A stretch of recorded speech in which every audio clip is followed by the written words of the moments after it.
The Collaborative Research Support Program, Crsp Governing Council on the 26th of July 2011 visited Makerere University College of Agriculture and Environmental Sciences to acquaint itself with what was happening in the field of research and training at the university.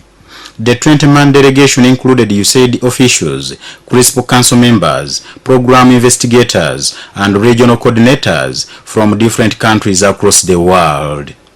The team, led by Professor R. Muniapan, paid a courtesy call to the Vice Chancellor Makerere University, Professor Venantius Bariamuleba, where they held discussions on what the university was doing.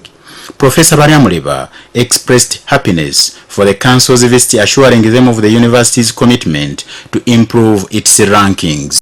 They are going to come up with new rankings end of this month. I hope Makerere University will improve, its ranking will improve.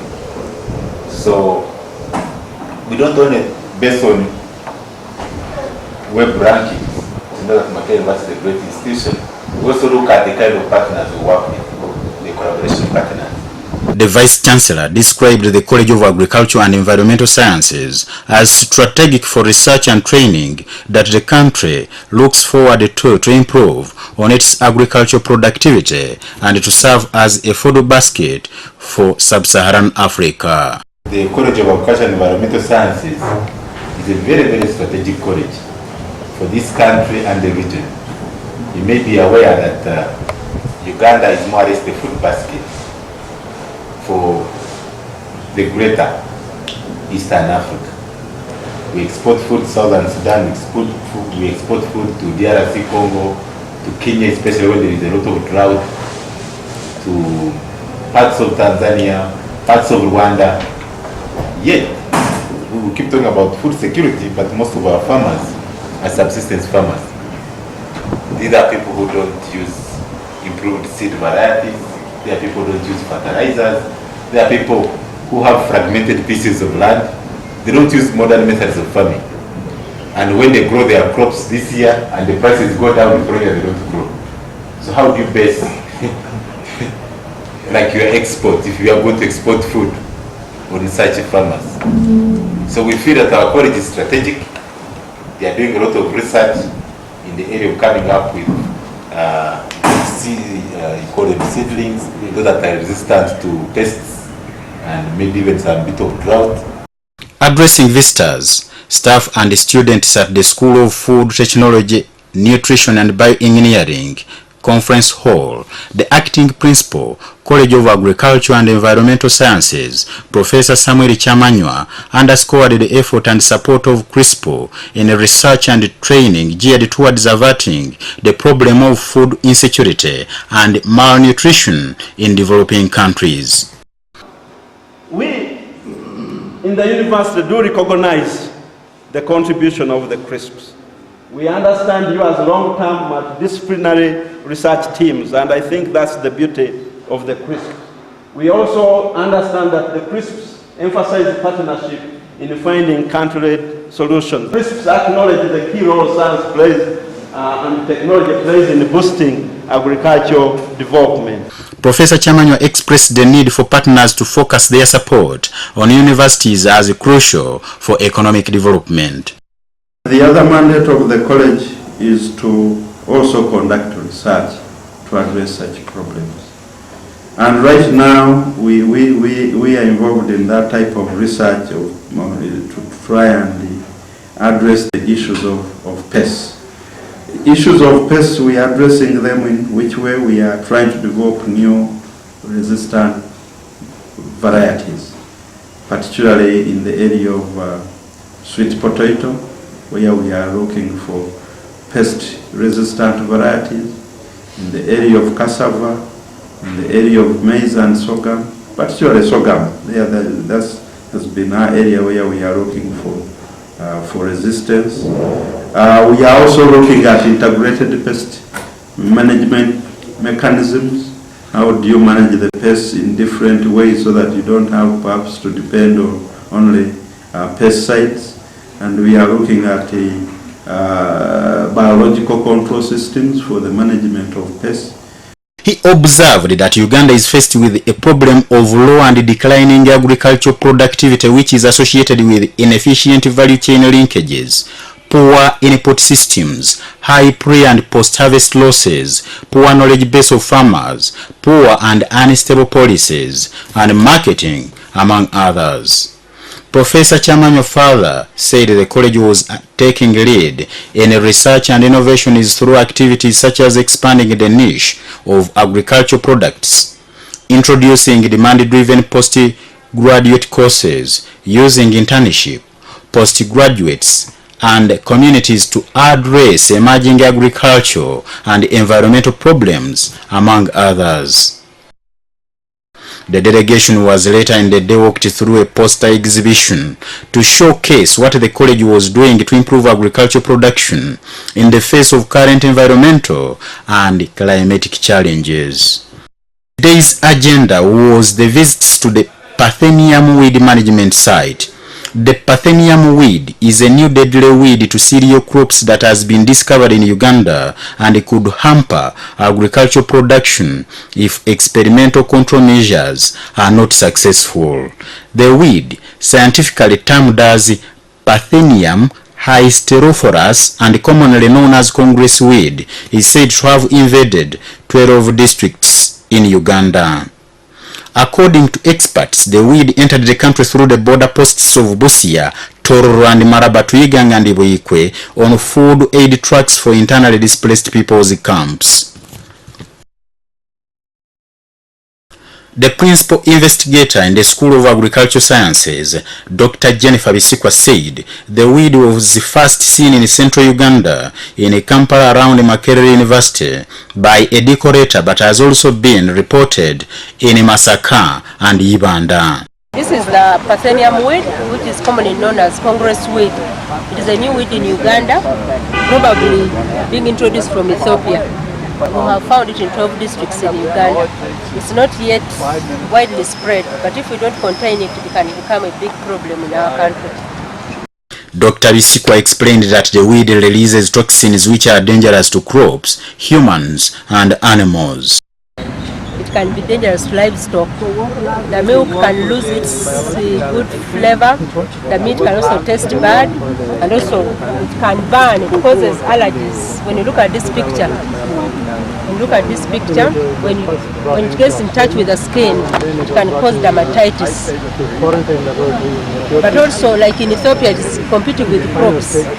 The laboratory technologist, Department of Crop Science, Gerald Cheyune, added that the weed has also been sighted in western districts of Mbarara, Chiriandongo, and in the northern district of Padel. And it's going to spread, and it spreads very fast through wind, through water runoff, through movement of animals, through movement of trucks. So we need to move in fast enough so that we don't allow it to spread further. Should it spread anyway, it's going to cause us problems as far as food production is concerned. The Congress weed invaded Ethiopia 20 years ago and is still a big challenge to agricultural production, blamed for the current food insecurity. The weed has also been sighted in Kenya, Tanzania, and in different national parks. Professor Moniapan of the Virgin Tech University said since the invasion of the weed in Ethiopia, no control measure has been successful, adding that the weed took over all vacant land, spreading across the country. The delegation was in the afternoon led to Makerere University Agricultural Research Institute Kabanyoro to the Aquafish Crsp site, where the college is testing a new technology of purifying the pond water using a constructed wetland. We constructed this type of pond to enhance studies in aquaculture engineering, environmental studies, and biosystem studies. Even our friends in agribusiness are to do studies on the economics of feeding of fish, the typical common types of fish, the tilapia and the catfish. Now, this is a little bit different from the usual ponds we find with farmers for purposes of us being able to access the interior of the pond without using a boat. So here we don't want to interfere with the life of the fish as we do the study. The visitors also paid a visit to the IPM Crsp Farm Field School Namulonge, being spearheaded by Dr. Jenina Kalunji. Farmers were introduced to various technologies such as soil sterilization, preparation and care for nursery beds, tomato staking, irrigation, and improved tomato varieties that are resistant to pests and diseases. Namulonge Horticulture Farmers Association. So it's a group that has been existing for some time. They are the ones who came to Makerere that we've heard about you, we want to work with you. So we said this is good, they already want the service. So we already had an IPM package which has a variety that is resistant to a bacterial wilt disease which is very bad here around this area. So we are promoting the resistant variety, staking of tomato, mulching of tomato, you will see when we reach the garden. So we've been working with them. The tomato is now, they have started harvesting it. Nanga ntuteekako wano mu monde waggulu ne tufumba okumala essaawa nga 6 nga tukozesa omuliro gw'amaanyi. Omumonde guno bwe gujja baatusomesa era bano basanti nti bwe gujja kitegeeza ati n'ettaka liiro.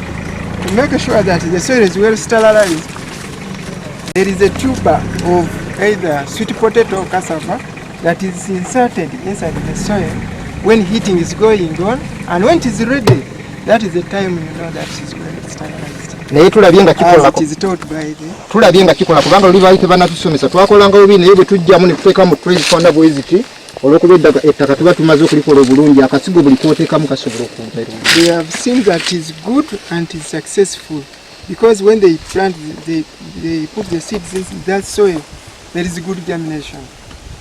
The director, IPM Crsp, Aramon Yapan, expressed the need for farmers to adopt the biological means to pest and disease control rather than chemical control, citing negative effects. We have been concentrating on vegetable crops mostly, and we are trying to come up with biopesticides so that we will be able to reduce the use of pesticides in the crops. Concentrating more on use of parasites and predators for control of insect pests.